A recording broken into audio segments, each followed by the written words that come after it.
بسم اللہ الرحمن الرحیم ان عدت الشہور عند اللہ اثنا عشر شہرا فی کتاب اللہ یوم خلق السماوات والارض منہا اربعۃ حرم۔ اللہ تبارک و تعالیٰ ارشاد فرماتے ہیں جب سے اللہ تبارک و تعالیٰ نے زمین و آسمان کو بنایا ہے تو اللہ تبارک و تعالیٰ نے 12 مہینے بنائے ہیں، اور ان 12 مہینوں میں اللہ تبارک و تعالیٰ نے 4 مہینے حرمت والے بنائے ہیں۔ اور اللہ تبارک و تعالیٰ آگے فرماتے ہیں یہ جو حرمت والے مہینے ہیں خاص طور پر ان کا ذکر کرتے ہوئے فرمایا فَلَا تَظْلِمُوا فِيهِنَّ أَنفُسَكُمْ، ان مہینوں میں اپنی جان پہ ظلم نہ کرو، ان مہینوں میں کبھی کوئی ایسا کام نہ کرنا، کیونکہ ایک جگہ پر قرآن مجید میں یعنی یہ جو شرک ہے اس کو ظلم عظیم قرار دیا گیا ہے۔ لقمان حکیم نے اپنے بیٹے سے کہا تھا یا بنی لا تشرک باللہ، اے میرے پیارے بیٹا جان اللہ کی ذات اور صفات میں شرک نہ کرنا، ان شرک لظلم عظیم، جو شرک کرنا ہے یہ بہت بڑا ظلم ہے۔ تو اس مہینے کے اندر یعنی جو حرمت والے مہینے ہیں ان میں شرک نہ کیا جائے، ان میں اپنی جانوں کے اوپر ظلم نہ کیا جائے۔ بعض لوگ کیا کرتے ہیں وہ جب 10 محرم آتی ہے تو اپنے چہرے پر تھپڑ مارنا شروع ہو جاتے ہیں، اپنے گریبان پھاڑتے ہیں، جبکہ آپ صلی اللہ علیہ وسلم نے فرمایا من ضرب الخدود و شق الجیوب، جو آدمی مصیبت کے وقت اپنے چہرے پر تھپڑ مارتا ہے، اپنے آپ کو پیٹتا ہے، اور آپ صلی اللہ علیہ وسلم نے فرمایا کہ اپنا گریبان یعنی اپنے قمیض کو پھاڑ دیتا ہے، اپنا سر منڈوا دیتا ہے، فلیس منا، ایسا انسان ہم میں سے نہیں ہے۔ اور اللہ تبارک و تعالیٰ نے مصیبت کے وقت ہمیں صبر کرنے کا حکم دیا ہے، نہ کہ اپنے آپ کو مارنے کا اور انسان اپنے آپ کو پیٹنا شروع ہو جائے، تو ایسا اللہ تبارک و تعالیٰ نے حکم نہیں دیا۔ اور آپ صلی اللہ علیہ وسلم نے فرمایا کہ جو اس طرح کا معاملہ کرے گا فلیس منا، وہ ہم میں سے نہیں ہے۔ اچھا، اب یہ جو حرمت والے مہینے ہیں ان کی بہت زیادہ قدر و قیمت ہے، بہت زیادہ ان کی اہمیت ہے۔ ایک تو ذوالقعدہ کا مہینہ حرمت والا ہے، ایک ذوالحجہ کا مہینہ حرمت والا ہے، ایسے محرم کا مہینہ حرمت والا ہے۔ یہ کب سے حرمت والا بنا ہے؟ جب سے اللہ تعالیٰ نے زمین و آسمان کو پیدا کیا ہے۔ اور 10 محرم کا دن جو ہے، اچھا اس طرح رجب کا مہینہ حرمت والا ہے۔ تو ان مہینوں کے اندر انسان کو چاہیے کہ وہ گناہوں سے بچے، زیادہ سے زیادہ نیک اعمال کرے۔ آپ صلی اللہ علیہ وسلم جب مدینہ میں آئے تو یہودی 10 تاریخ کا روزہ رکھتے تھے، تو آپ صلی اللہ علیہ وسلم نے پوچھا یہ روزہ کیوں رکھتے ہیں؟ تو بتایا گیا کہ اللہ تبارک و تعالیٰ نے موسیٰ علیہ السلام کو اور بنو اسرائیل کو فرعون کے ظلم سے نجات عطا کی، فرعونیوں کو اللہ نے غرق کیا، تو اس وجہ سے یہودی خوشی کے اندر یہ روزہ رکھتے ہیں۔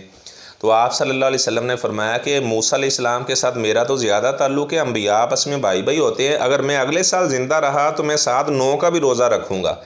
یعنی عاشورہ 10 محرم کا روزہ رکھنا ہے،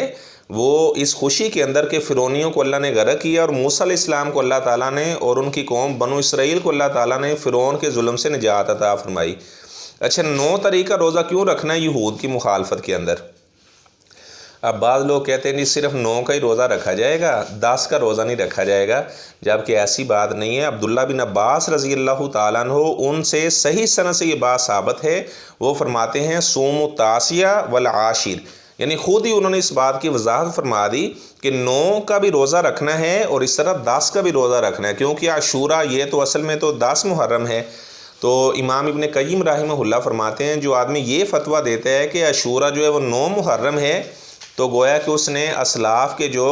اقوال ہیں گویا کہ اس کے فہم کے اندر کجی ہے، اس کے فہم کے اندر ٹیڑھا پن ہے، جو اس نے اس بات کا فتویٰ دے دیا کہ صرف 9 کا روزہ رکھا جائے گا، 9 محرم کا روزہ رکھا جائے گا، 10 محرم یہ عاشورہ نہیں ہے، عاشورہ 9 محرم ہے، ایسی بات نہیں ہے۔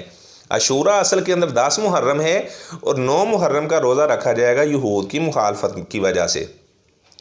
تو جب مسلمان مدینہ میں گئے تو یہ عاشورہ کا روزہ رکھنا فرض تھا، جب تک رمضان کے روزے فرض نہیں ہوئے تھے۔ صحابیات فرماتی ہیں ہم اپنے چھوٹے چھوٹے بچوں کو بھی یہ روزہ رکھوا دیتی، جب ہمارے بچے بھوک یا پیاس محسوس کرتے تو ہم انہیں کھلونے پکڑا دیتی، اور اس وقت تک یعنی وہ بچے کھلونوں کے ساتھ کھیلنا شروع ہو جاتے، اور اس وقت یعنی اتنی دیر میں افطاری کا وقت ہو جاتا۔ اپنے چھوٹے بچوں کو بھی صحابیات فرماتی ہم عاشورہ کا روزہ رکھوایا کرتی تھی۔ اچھا، اب یہ جو عاشورہ کا روزہ رکھنے اس کی فضیلت کتنی ہے؟ آپ صلی اللہ علیہ وسلم نے فرمایا یکفر السنۃ الماضیہ، عاشورہ کا روزہ رکھنے سے اللہ تبارک و تعالیٰ 1 سال کے گناہ معاف فرما دے گا۔ یعنی 10 محرم کا بھی روزہ رکھیں، ٹھیک ہے، 9 کا روزہ رکھیں اس کی یہود کی مخالفت کے اندر۔ اچھا، اگر کوئی آدمی 9 محرم کا روزہ نہیں رکھ سکا تو پھر حدیث میں یہ بھی الفاظ موجود ہے یومن بعدہ او یومن قبلہ، یعنی ایک دن 10 محرم سے پہلے روزہ رکھنا یا ایک دن اس کے بعد، یعنی اگر آپ 9 کا نہیں رکھ سکے تو آپ پھر ساتھ 11 تاریخ کا 11 محرم کا روزہ رکھ لیں۔ اچھا، بعض ہمارے بھائی وہ کیا کرتے ہیں کہ جب یہ محرم الحرام کا مہینہ آتا ہے، وہ 10 محرم کو تو روزہ رکھنے کا حکم ہے، وہ کیا کرتے ہیں، وہ 10 محرم کو پانی کی سبیلیں لگا دیتے ہیں، وہ جناب لوگوں میں کھانے بانٹ رہے ہوتے ہیں۔ بھائی آپ صلی اللہ علیہ وسلم نے روزہ رکھنے کا حکم دیا ہے، ہمیں چاہیے کہ ہم روزہ رکھیں۔ بعض لوگ کیا کرتے ہیں، وہ کہتے ہیں چلو جی انٹرٹینمنٹ کے لیے وہ جناب لوگوں کو دیکھنے کے لیے چلے جاتے ہیں، وہ کس طرح اپنے آپ کو مار رہے ہیں، پیٹ رہے ہیں، جبکہ جو کام شریعت کے اندر جائز نہیں ہے ایسے کام کو دیکھنا بھی جائز نہیں ہے۔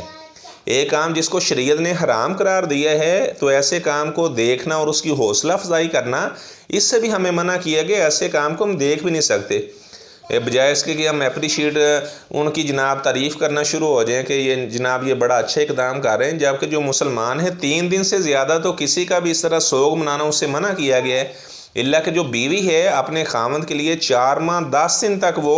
سوگ کر سکتی ہے، وہ خوشبو نہیں لگائے گی، کوئی زیب و زینت والا معاملہ اختیار نہیں کرے گی، تو 3 دن سے زیادہ کسی عام مسلمان کا سوگ یہ تو اسلام نے ویسے اس سے منع کر دیا ہے۔ سیدہ ام حبیبہ رضی اللہ تعالیٰ عنہ جو حضرت ابو سفیان رضی اللہ تعالیٰ عنہ کی بیٹی ہے اور معاویہ بن ابی سفیان رضی اللہ تعالیٰ عنہ کی بہن ہے اور یزید بن معاویہ کی پھوپھو ہے، تو ام حبیبہ رضی اللہ تعالیٰ عنہ کا بھائی فوت ہوا تو تیسرے دن کے بعد انہوں نے خوشبو منگوائی اور اپنے کپڑوں پہ لگائی اور کہنے لگی اللہ کی قسم مجھے خوشبو کی ضرورت نہیں تھی، لیکن آپ صلی اللہ علیہ وسلم کا فرمان ہے کہ کوئی مسلمان، کوئی مومن آدمی، کوئی مومنہ عورت وہ 3 دن سے زیادہ سوگ نہیں منا سکتی۔ اب 3 دن ہو چکے، لہٰذا یہ اب جو سوگ والا دن ہے یہ بھی ختم ہو چکے ہیں۔ ہاں، اپنے شوہر کی وفات کے بعد وہ 4 ماہ 10 دن تک اسے سوگ منانے کی اجازت دی گئی ہے۔ تو اللہ تبارک و تعالیٰ سے میں دعا کرتا ہوں جتنے شریعت نے امور بیان کیے ہیں اس کے اندر نہ تو ہم کمی کریں گے نہ اس میں اضافہ کریں گے۔ اللہ تبارک و تعالیٰ آپ صلی اللہ علیہ وسلم کے فرامین پر ہمیں عمل پیرا ہونے کی توفیق عطا فرمائے، اور جو اس